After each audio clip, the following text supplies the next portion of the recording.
फिर कोई साध्वी या फिर कोई बालिका धर्म का प्रसार करने जाए, भगवा पहने और उसको मौत के घाट उतरना पड़े। तो पोस्टमार्टम हो गया, नहीं तो पोस्टमार्टम होता कि नहीं होता उसकी क्या गारंटी। जी का चले जाना हम सबके लिए हृदय विदारक। मैं प्रशासन से मांग करता हूं कि इस मामले की सही से निष्पक्ष जांच करके साध्वी जी को न्याय दिलाए। सवाल रहेगा कि साध्वी प्रेम बाईसा का संदिग्ध परिस्थितियों में निधन हो गया, उसको लेकर सबसे पहली पोस्ट आई हनुमान बेनीवाल की कि उनको यथोचित न्याय दिलाया जाए। तो पोस्टमार्टम हो गया, नहीं तो पोस्टमार्टम होता कि नहीं होता उसकी क्या गारंटी।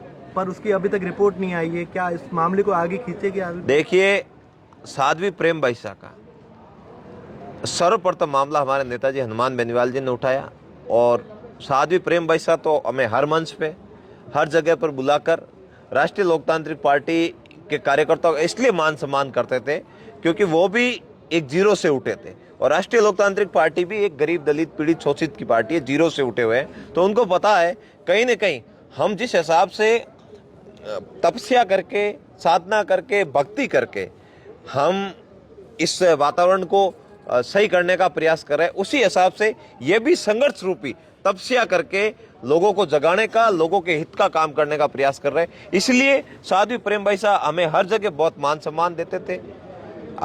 उनके पिताजी संत वीरमदास जी भी हमें बहुत ज्यादा मान सम्मान देते थे।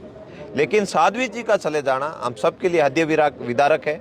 मैं प्रशासन से मांग करता हूं कि इस मामले की सही से निष्पक्ष जांच करके साध्वी जी को न्याय दिलाए और कहीं भविष्य में ऐसा ना हो कि फिर कोई साध्वी या फिर कोई बालिका धर्म का प्रसार करने जाए, भगवा पहने और उसको मौत के घाट उतरना पड़े। हमने BLA 2 बना दिया है।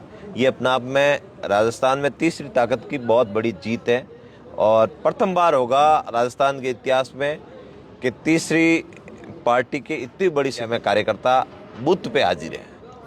और आगामी हमारा 15 फरवरी तक कार्यक्रम है।